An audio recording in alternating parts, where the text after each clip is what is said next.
Natalie Zangon with my audio of the day. Tonight we're not going to have a screen, but we'll have the audio.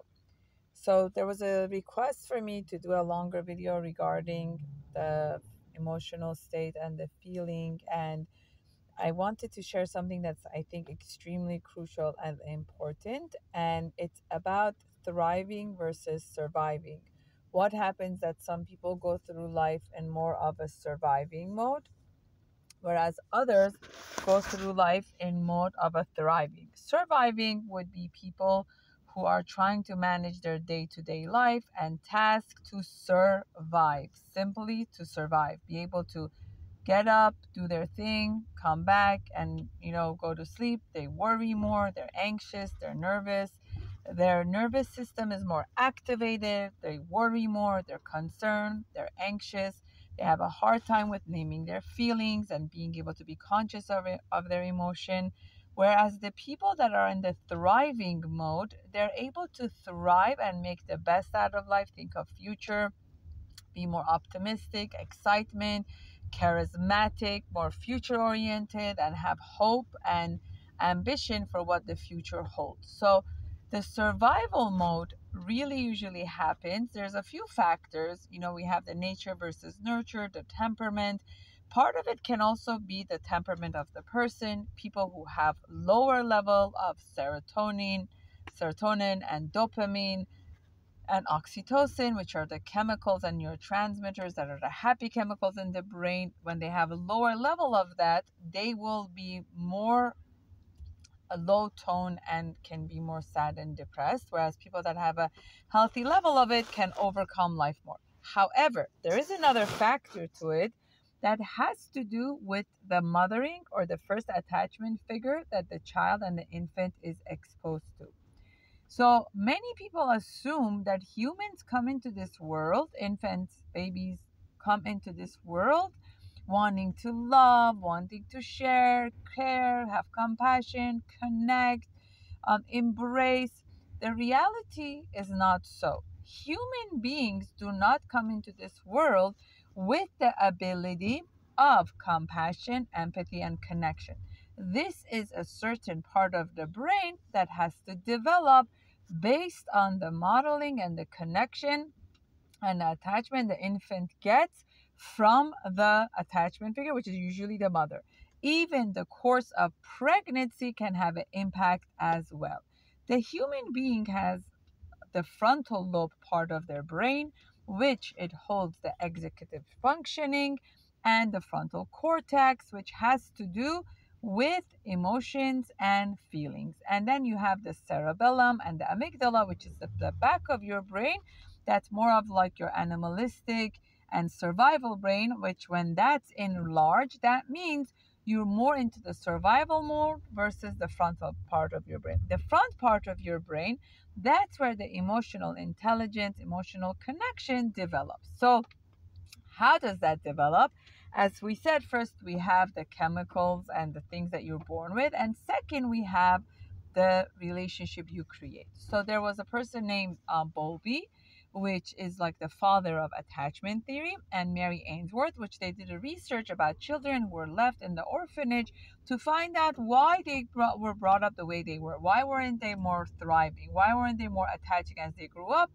And they realized it had a lot to do with the orphanage setting, which the babies were left in a crib without their parents. They had staff that were taking care of the babies. They were feeding them, changing diapers, and they were showering them, but they were not emotionally connecting with them. So there was no eye contact, there was no gaga goo goo, there was no mirroring of their feelings, mirroring of their emotion, there was no holding space of their emotions and feelings. When an infant and a baby, especially in first stages of life, does not have that, it becomes very hard for that infant to create confident dependency, grounding, centering, and regulating themselves because they don't really know that they exist. So the way a baby knows it exists is based on the emotions that they demonstrate and what does the main attachment figure does. So when the baby makes a sad face and the mommy says, "What's wrong? Are you sad?" The baby's brain registers that, oh, so this emotion is called sadness. Or the mother says, "What's wrong? Are you mad?" And processes it with the baby, even an infant, even a few months old or days old. This all impacts the emotional intelligence of the baby and the emotional intellectual level of the child, which is called the EQ. So, in order for the frontal lobe and the executive functioning to develop, a lot of it has to do with the modeling and the exposure the baby has to that. So, what happens when you have a mother that doesn't even have a connection to her own emotional state, let alone to help the baby process that? So, also, what happens with the mother that might have gone into postpartum depression, or had the baby during war, or had the baby during attention in her life, financial crisis, stressful timing, and all of that, which causes the mother to be emotionally more limited or unavailable. So all of this also affects the baby, affects the child. Whereas in a healthy setting, in a secure attachment, children can grow up with confidence, assertiveness, independency, expression of self. Even at the age of 2, 3, 4 years old, they're able to verbalize themselves when they're disappointed, when they're sad. They have a sense of self and they are comfortable with that sense of self. Whereas a baby who was not brought up with a mother that allowed them to have that, they will be a lot more limited. They can become codependent. They can become very dependent on other people. They can go into drugs. They can go into addictions because they don't know how to name or feel with their feelings. The way you learn to do that is based on the modeling you have from your mother, because that's the one who mirrors that for you. So the ability to have compassion, empathy, connection comes from your early infancy and what you were exposed to. And to create a sense of authentic self and know your emotions, good or bad, know your feelings, good or bad, be able to name it and be able to hold space for it, it's what helps you to create the ability of thriving. Meaning, you learn to be sad and upset about some things, but yet ground yourself and your mood does not get impacted by your surrounding. You're able to take control of your own emotional feeling state instead of holding others responsible for it. Being able to raise children who are able to be confident, have assertive personality, be able to express themselves, takes time and investment as a mother towards that baby, especially from birth to 6 months and then from birth to 3 years. Those years are absolutely critical. So, what happens when you come to realize that maybe you didn't have that? It's never too late to work through the emotional wounds.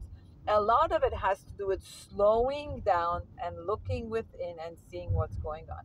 Otherwise, you're going to be getting triggered by different things. And even if you are the best of the mother, and if you are the good enough mother, that still does not mean that your children will not tell you they don't like you, they hate you, they're not happy with you. They wish they, as they get older and they go through the 2 years old and then again through teenage years, and then again through adolescence. This is part of the development that they go through of trying to find the self. And part of the healthy self is being separated than the mother and the father. It takes a lot of empathy, patience, and time for this to develop in a natural, healthy way. If you want your child to go more into the thriving versus just the day to day surviving, this is a key factor of holding space and emotions of your own and being able to do that same for your children. Thank you so much for listening. This is Mother Goose, also known as Natalie.